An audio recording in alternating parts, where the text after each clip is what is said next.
Assalamualaikum warahmatullahi wabarakatuh. Selamat datang kembali peserta didik. Di video kali ini kita akan kembali membahas tentang Perang Dunia Kedua. Ya, setelah kemarin kita bahas di video sebelumnya, kita bahas tentang latar belakang, sebab umum dan sebab khusus dari Perang Dunia Kedua. Tibalah akhirnya kita memasuki zona perang. Ya, jadi di dalam zona perang ini kan kemarin sudah dibagi ya dalam dua bab. Ada zona Eropa dan zona Asia ya. Jadi kalau zona Eropa itu pasti fokusnya ke Jerman, tapi kalau yang Asia itu fokusnya ke Jepang ya. Adapun kemarin kita juga sudah bahas tentang sebab umum dan sebab khusus ya. Jadi sebab khusus yang pertama di sebab Eropa itu karena adanya kegagalan dalam kebijakan appeasement ya. Jadi kebijakan appeasement itu adalah kebijakan tentang mengalah dalam segi politik ya, kebijakan untuk mengalah demi menghindari konflik ya. Dalam hal ini kebijakan appeasement itu diterapkan kepada Jerman selaku negara yang dirugikan dalam perjanjian Versailles ya. Jadi bagi sekutu sendiri ya, perjanjian Versailles itu dianggap sebagai perjanjian yang terlalu memberatkan Jerman ya, sehingga nanti Jerman berusaha untuk mengambil satu wilayah yang diridhoi atau direstui oleh sekutu ya. Jadi ini adalah kebijakan appeasement itu terangkum dalam perjanjian Munich ya, atau perjanjian Munchen ya. Dan perwakilan-perwakilan ini pun itu dihadiri oleh dua blok ya, blok Axis dan atau blok poros dan blok sekutu ya. Neville Chamberlain dan Edward de Daguerre ini perwakilan dari Inggris, Prancis. Kemudian ini Adolf Hitler dan Benito Mussolini itu perwakilan dari Jerman ya, dan ini ada perwakilan dari Italia ya, ini Inggris, ini Perancis. Ini kan dua blok yang berseberangan ya ketika dalam Perang Dunia ke-1 itu. Nah, tapi di sini nanti dua perwakilan ini duduk dalam satu meja untuk membahas bahwa Jerman salah satunya ya, salah satu hasil dari perjanjian Munich itu bahwa Jerman diperbolehkan untuk menyerang salah satu wilayah. Ya, wilayah apakah itu? Nama wilayahnya adalah Sudetenland ya, Sudetenland. Ya, jadi wilayah Sudetenland itu dulunya tidak diperbolehkan dimiliki oleh Jerman dalam perjanjian Versailles ya, tapi dalam perjanjian Munich Jerman diperbolehkan kembali untuk menyerang wilayah Sudetenland. Nah, wilayah Sudetenland itu di sini nih ya. Jadi wilayah ini tuh dulunya tidak diperbolehkan oleh sekutu untuk diserang oleh Jerman, tapi dirasa dalam perjanjian Versailles itu dianggap terlalu memberatkan Jerman, maka Jerman diperbolehkan untuk menyerang wilayah ini ya. Jadi wilayah-wilayah sini Sudetenland itu diperbolehkan diserang oleh Jerman ya. Asalkan Jerman tidak boleh menyerang wilayah lain ya. Jadi Inggris oke, Prancis oke untuk menyerang wilayah sini, Jerman kegirangan ya. Ketika Jerman nanti kegirangan menyerang wilayah Sudetenland, itu dianggap bagi Jerman sendiri, ketika sekutu memperbolehkan menyerang wilayah Sudetenland, berarti Jerman juga boleh dong menyerang wilayah Polandia, gitu kan, kata si Jerman. Maka dari itulah nanti Jerman ketika diperbolehkan oleh Inggris dan Prancis, Jerman menyerang wilayah Polandia. Tapi ternyata reaksi yang diberikan oleh Inggris dan Prancis itu ternyata berlawanan. Kata Inggris teh, kenapa Jerman menyerang wilayah Polandia padahal dia sudah diberikan wilayah Sudetenland ya. Nah, dari sinilah permulaan wilayah Jerman itu nanti menjadi wilayah yang persengketaan ya, yang awalnya wilayah-wilayah sini itu berperan nanti semakin membesar, yang akhirnya sentimen-sentimen dari Perang Dunia ke-1 itu nanti timbul lagi ya. Ada baheula masih eta kitu, baheula masih mah kitu ya. Jadi akhirnya nanti perwakilan per konflik-konflik yang berada di wilayah sini itu nanti menyebar ke berbagai wilayah. Kita lihat pertempuran yang pertama ya dalam Perang Dunia II di Eropa ya. Kita lihat di sini dalam Perang Dunia pertama itu terjadinya Perang Dunia itu disebabkan karena atau disebab khususnya karena adanya penyerangan Jerman atau serangan Jerman terhadap Danzig ya. Jadi Danzig itu bagian dari Polandia ya. Kenapa Jerman menyerang wilayah Danzig? Karena dulunya Danzig itu merupakan bagian dari wilayah dari Kekaisaran Prusia ya. Nah, di sini Jerman sudah menyerang wilayah Polandia. Ketika Jerman menyerang wilayah Polandia di sini, sebelumnya ketika Jerman menyerang wilayah Polandia ini, Jerman telah berkompromi dengan Rusia ya. Ini negara Rusia ini, Uni Soviet ya, salah satu Uni Soviet, ya. Ketika Jerman menyerang wilayah Polandia, Jerman berhak menguasai wilayah Polandia bagian barat. Sedangkan Uni Soviet itu berhak menguasai wilayah Polandia bagian timur. Ya, jadi di sini sudah ada kesepakatan rahasia nih ya antara Jerman dan Uni Soviet. Jadi Jerman diperbolehkan menyerang wilayah Polandia barat. Uni Soviet boleh menguasai wilayah Polandia bagian timur ya. Jadi di sini sebelum Uni Soviet gabung ke blok sekutu ya. Jadi dalam pertempuran yang pertama Jerman menyerang wilayah Polandia barat, Uni Soviet menyerang Polandia bagian timur ya. Di sini sudah ada kompromi nih antara Jerman dan Uni Soviet ya. Perancis dan Inggris itu belum tahu kalau misalkan ternyata Jerman menyerang wilayah sini. Dan Jerman pun mereka tidak tahu kalau Jerman telah bekerja sama dengan Uni Soviet. Maka dari situ nanti Inggris dan Prancis ngambek kan, yang awalnya diperbolehkan untuk menyerang sini, ibarat kata si Jerman itu dikasih hati minta jantung ya. Maka dari sini nanti Jerman sudah menduduki wilayah-wilayah yang berada di wilayah baratnya ya, wilayah dari timurnya ya, terutama ada Polandia dan Cekoslovakia ya. Kekuasaan Jerman nanti semakin menyebar, terutama ketika Jerman nanti menyerang wilayah Denmark ya. Wilayah-wilayah yang ada di atasnya Jerman itu nanti semakin dikuasai oleh Jerman, terutama Denmark, kemudian ada Norwegia juga dikuasai oleh Jerman. Inilah yang menyebabkan Inggris dan Prancis itu semakin khawatir ketika Jerman menyerang wilayah sini, apakah nanti Jerman akan semakin meluaskan kekuasaannya. Dan ternyata prasangka yang diberikan oleh dua mereka ini itu ternyata benar ya. Apalagi nanti Jerman dan bersama Italia itu bergabung dalam satu persekutuan ya yang disebut dengan perjanjian tripartit ya. Dan akhirnya nanti Prancis pun itu dikuasai oleh Jerman ya. Prancis bagian utara terutama wilayah Normandia itu dikuasai oleh Jerman ya. Kita lihat di sini yang warna merah itu adalah bagian dari kekuasaan blok Jerman ya, blok poros ya di sini. Kemudian Jerman juga nanti menyerang wilayah Belgia, Belanda dan Luxembourg. Ya, wilayah-wilayah sini merupakan bagian dari kekuasaan blok poros ya.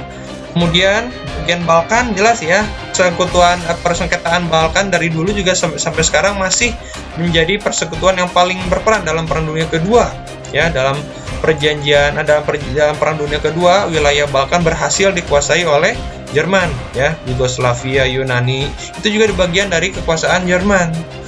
Ketika Jerman berhasil menguasai wilayah Balkan, Jerman juga menguasai wilayah-wilayah yang lain, sama Slovakia, Hungaria, Bulgaria, dan Romania. Ya, ketika menguasai Romania ini juga, Jerman nanti berhasil melakukan perjanjian rahasia juga dengan Uni Soviet, asalkan Uni Soviet nanti menguasai wilayah Romania bagian timur. Ya, akhirnya wilayah merah ini hampir seluruh wilayah Eropa itu dikuasai oleh Jerman ya. Dalam kurun 39 ya, dalam kurun waktu dari tahun 39 sampai 41, wilayah kekuasaan dari Jerman itu hampir setengah dari Eropa ya. Jadi kan Jerman yang awalnya hanya wilayah sini aja nih ya, itu yang awalnya direstuinya itu menguasai wilayah sini aja ya, wilayah Sudetenland yang hanya menguasai wilayah sini, tiba-tiba Jerman malah maceh ya, malah untuk menguasai wilayah ke berbagai Eropa yang lain ya. Dan akhirnya ketika Jerman berusaha setelah berhasil menguasai wilayah sini, menguasai wilayah Eropa Selatan, wilayah Balkan, wilayah Eropa Utara, Jerman berusaha untuk menguasai wilayah Inggris ya. Disinilah terjadi pertempuran The Battle of Britain ya. Battle of Britain itu merupakan pertempuran antara Jerman melawan Inggris ya. Jerman saat itu dipimpin oleh Adolf Hitler ya, sedangkan Inggris dipimpin oleh Winston Churchill ya, saat itu sebagai perdana menterinya ya. Churchill benar-benar tersudutkan oleh Jerman saat itu ya. Kita lihat di sini Jerman kan sudah menguasai Prancis bagian utara di wilayah Normandia ya. Jerman berusaha untuk mengambil wilayah Battle of Britain ya. Sebenarnya wilayah Jerman, tentara-tentara Jerman itu sudah menyeberang ke wilayah sini ya, akan tetapi si Churchill itu berhasil menahan tentara Jerman yang ada di sini ya. Inilah contoh pertempuran antara Churchill ya, ini Winston Churchill perdana menteri Inggris ya, dengan Adolf Hitler ya. Dan ini juga pesawat-pesawat yang digunakan saat Perang Dunia Kedua ada Royal Air Force dari Inggris. Ya, kalau kalian tahu ya, Royal Air Force juga ini itu merupakan pesawat yang digunakan saat pertempuran Bojong Kokosan yang ada di Sukabumi. Yang biasanya pertempuran Royal Air Force ini digunakan dalam Perang Dunia Kedua, ternyata tentara Inggris juga tidak sanggup dalam melawan tentara Indonesia saat itu ketika ada di Bojong Kokosan. Ya, kalian harus bangga ketika perlawanan Bojong Kokosan itu sangat menguras tentara Inggris. Ya. Yang kedua ada Luftwaffe. Ya, kapal Luftwaffe ini merupakan kapal perang milik Jerman. Ya, kalau ini Royal Air Force itu dari Inggris, tapi kalau Jerman itu adalah Luftwaffe.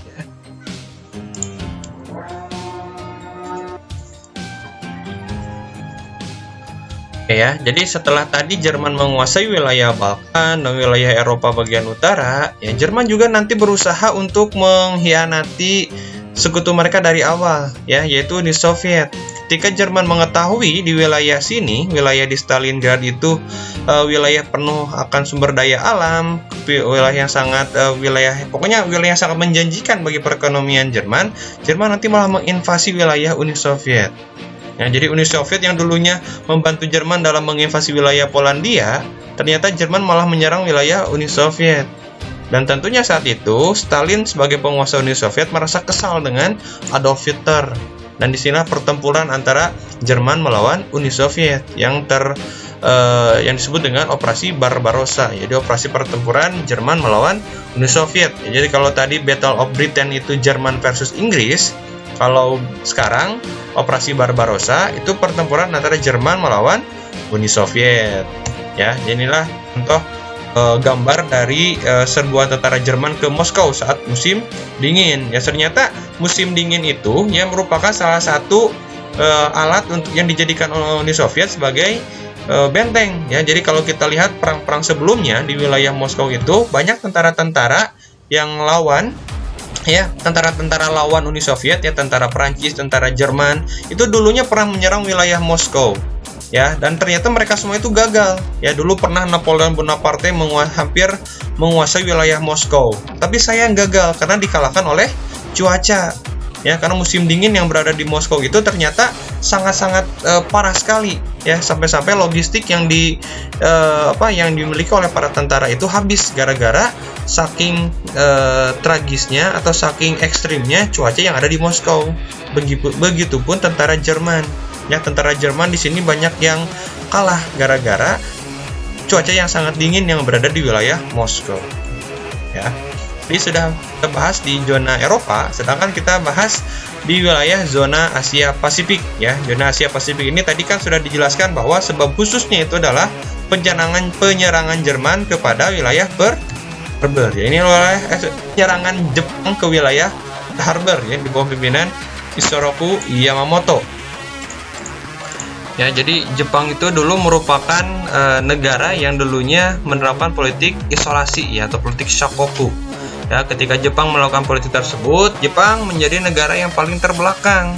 Ya, ketika Jepang nanti membuka diri, ya, ketika Jepang ditemui oleh pasukan Amerika Serikat, Jepang nanti membuka diri dan langsung berkembang menjadi negara yang paling kuat. Bahkan pertempuran yang dilaksanakan oleh Jepang itu selalu dimenangkan. Ya, ketika pertempuran melawan Cina, dinasti Qing, Jepang menang. Kemudian Jepang melawan Rusia juga Jepang menangkan perlawanan itu. Bahkan ketika Jepang memenangkan pertempuran dengan Rusia, itu menjadi salah satu penyebab dari runtuhnya kekuasaan dari Tsar Nicholas. Ya, jadi ketika Jepang sudah naik menjadi negara yang paling kuat, Jepang nanti berusaha untuk meluaskan wilayahnya ke berbagai wilayah Asia yang lain.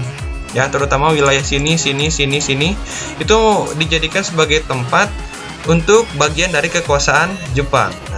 Nah, bagaimana caranya Jepang agar bisa menguasai wilayah-wilayah yang ada di sini? Ya, nah, salah satunya yaitu dengan menyerang pangkalan Amerika di Pearl Harbor. Ya, jadi pangkalan militer Amerika Serikat itu yang berada di wilayah Pearl Harbor, ya, itu dijadikan serangan pertama ketika Jepang menyerang untuk menguasai wilayah Asia.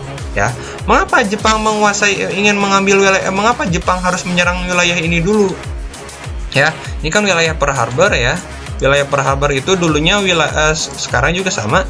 Ya, jadi Pearl Harbor ini merupakan salah satu pangkalan militer Amerika Serikat yang dijadikan juga sebagai pasokan ya logistik dari Amerika Serikat menuju Asia. Jadi kalau kita lihat peta ya, peta kalau ke sebelah sini itu kan Amerika Serikat ya, benua Amerika ya, negara Amerika Serikat itu sebelah sini nih ya. Jadi Pearl Harbor itu merupakan pulau yang ada di Hawaii ya, yang berada di tengah-tengah ya antara benua Asia ya dengan benua Amerika. Ya, jadi benua Asia itu di sini, benua Amerika itu di sini nih, ya. Jadi Pearl Harbor ini merupakan salah satu batu loncatan dari Amerika Serikat menuju Asia, ya. Jadi sini ketika mau menyampaikan logistik itu dari Amerika Serikat menuju Pearl Harbor, kemudian sampai ke wilayah Asia. Nah, Jepang tahu betul ketika kita ingin menguasai wilayah Asia, menguasai wilayah Cina, menguasai wilayah Indochina, kemudian menguasai wilayah Filipina, menguasai wilayah Indonesia, itu harus memutus dulu salah satu sumber logistiknya. Nah, sumber logistiknya itu apa? Yaitu Pearl Harbor. Ya, nah maka dari itu nanti Jepang berusaha untuk menyerang secara bombardir wilayah sini. Ya, apalagi serangan Jepang itu benar-benar tidak terduga oleh tentara Amerika Serikat. Ya, jadi Jepang itu menyerangnya dari sini, ya, muter dulu dan akhirnya nyampe ke sini. Nah, kenapa Jepang harus muter dulu? Kenapa nggak langsung to the point aja? Ya, karena Jepang ketika menyerang wilayah Pearl Harbor ini, Jepang biar tidak ketahuan. Ternyata ketika orang-orang Amerika, tentara Amerika yang saat itu sedang tertidur pulas, ya, itu nanti menyangka kalau misalkan ada kapal yang baru datang itu dianggap bukan kapal musuh, tapi kapal yang berasal dari temannya, berasal dari Amerika Serikat, ya kan berasal dari sini nih, ya, muter dulu lewat sini. Kemudian ketika Jepang langsung datang ke sini, itu langsung membombardir tempat wilayah yang ada di sini.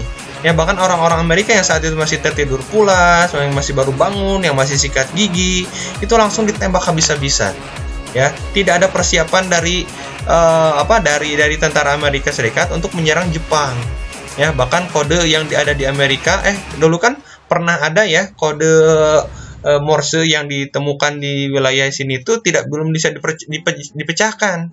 Ya, akhirnya dalam kurun waktu sekian jam ya, pada tanggal 7 Desember 1941 Jepang berhasil menguasai wilayah Pearl Harbor dan membombardir tempat wilayah sini. Nah, dari situlah ketika ini dihancurkan oleh Jepang, tidak ada lagi pasokan logistik dari sini. Sehingga hubungan dari Amerika Serikat ke sini itu nanti terputus. Ya, dan dengan mudahnya nanti Jepang bisa menguasai wilayah-wilayah yang ada di Asia.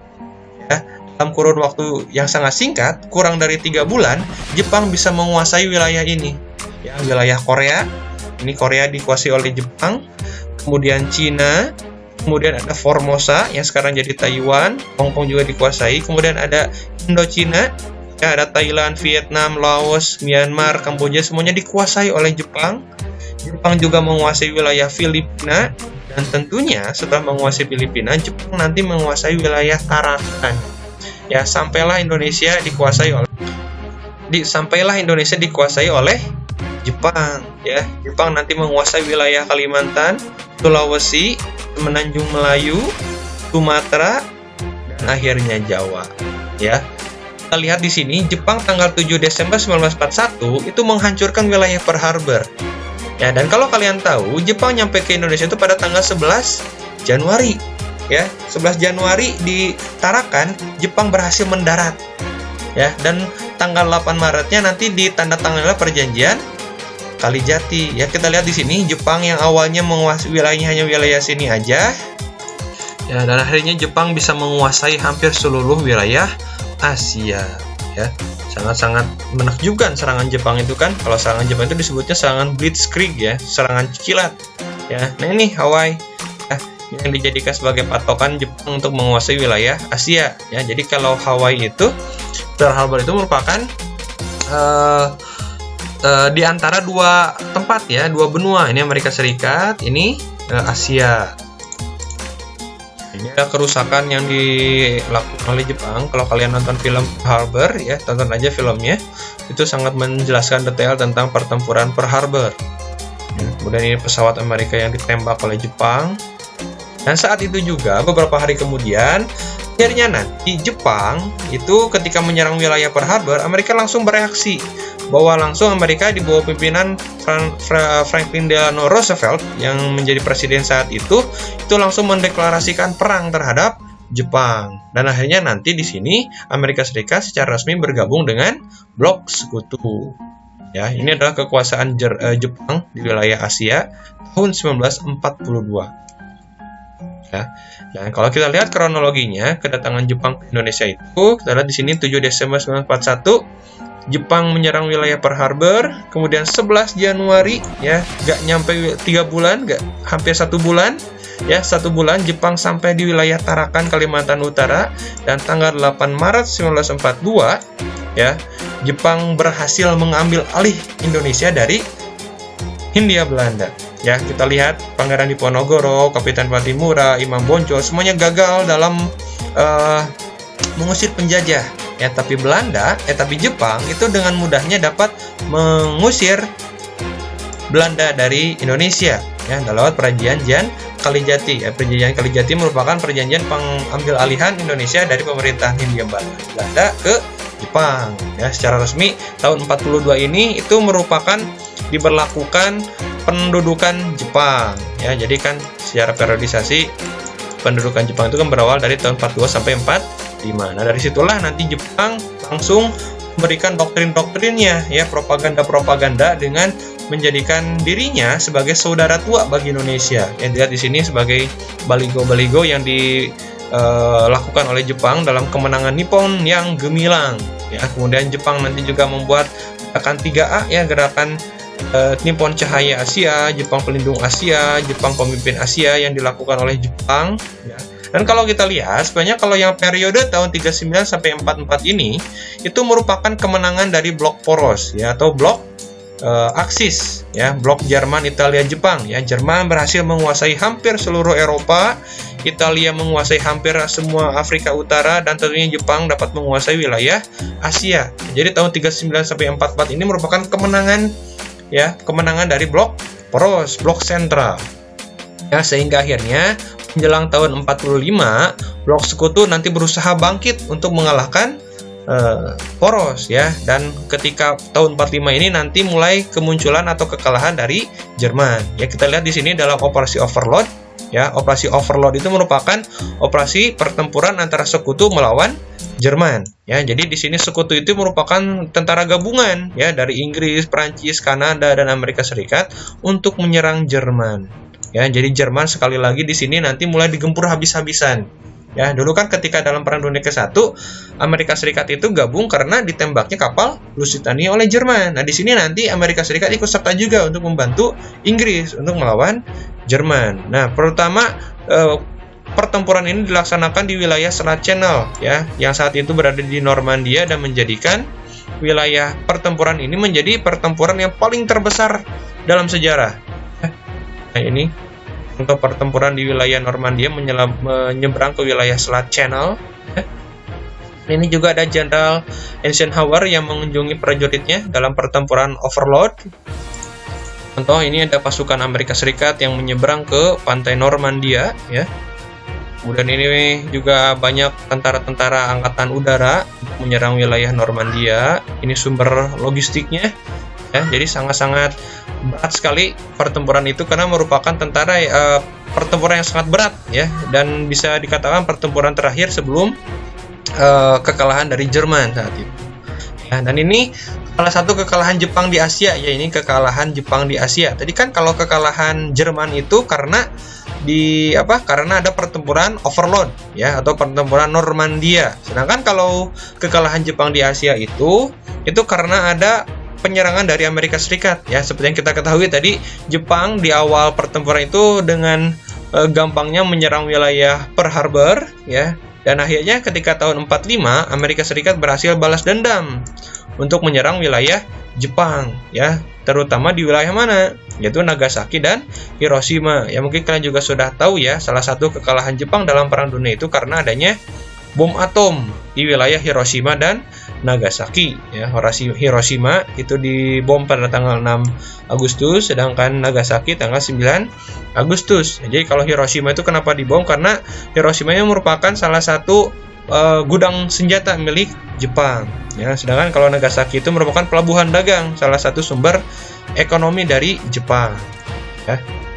Ini contoh dari pertempuran Nagasaki dan Hiroshima. Ya, sangat-sangat parah sekali, bahkan bom nuklir itu sampai bisa membuat kota Hiroshima dan Nagasaki itu bisa menjadi kota mati karena radiasi nuklirnya sangat papar jelas ya. Dan ini pesawat yang digunakan dalam bom atom Hiroshima Nagasaki ya. Ya, ini contohnya ya. Dan ini akhirnya Jepang kalah, menyatakan diri sebagai negara yang kalah dalam Perang Dunia Kedua. Ya.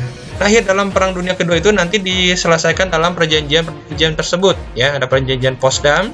Ya, perjanjian Potsdam ini nanti diselesaikan lewat beberapa pertemuan dari Harry S. Truman dari Amerika Serikat, kemudian ada Joseph Stalin dari Uni Soviet dan Clement Attlee dari Inggris ya. Tokoh-tokoh inilah yang nanti menjadi salah satu tokoh yang mengakhiri dalam Perang Dunia Kedua. Ya, kalau perjanjian Potsdam itu kan ya antara sekutu ya dan Jerman. Kalau yang perjanjian Francisco itu nanti ada Jepang dengan sekutu, perjanjian Paris antara Italia dan sekutu ya. Salah satu dari perjanjian Potsdam itu loh nanti membagi dua ya, ada Jerman Barat dan Jerman Timur ya. Jadi Jerman nanti dibagi dua ya, ada Jerman Barat yang berideologikan liberalis, sedangkan Jerman Timur yang berideologikan komunis. Kemudian ada dampak dari Perang Dunia II ya. Bagi dampak dunia yang pertama dari bidang politik ya, jelas ya, setelah Perang Dunia selesai nanti muncul ada perang selanjutnya yang disebut dengan Perang Dingin ya. Jadi pasca Perang Dunia Kedua selesai itu Jerman kan dibagi dua ya, ada perang Jerman Barat dan Jerman Timur. Nanti ada juga dua blok yang saling berseberangan ya. Yang salah satunya ada Amerika Serikat dan Uni Soviet. Nah, dua negara inilah yang nantinya menjadi pemicu pengaruh ideologi yang semakin besar ke berbagai wilayah. Kalau misalkan perang dunia itu perang fisik, ya, perang yang secara terang-terangan adu senjata. Tapi kalau perang dingin itu perang yang hanya berpengaruhkan ideologi. Ya, jadi ada yang pengaruh ideologi liberal maupun ideologi komunis. Ya, mungkin kalian sudah tidak asing. Nanti di sini ada disebut dengan blok barat maupun blok timur.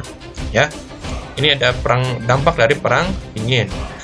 Ya, kemudian ada dampak akhir yaitu ada di bidang ekonomi ya. Di bidang ekonomi jelas nanti di sini ada bantuan-bantuan yang masih dipengaruhi oleh perang dingin. Salah satunya ada Marshall Plan ya.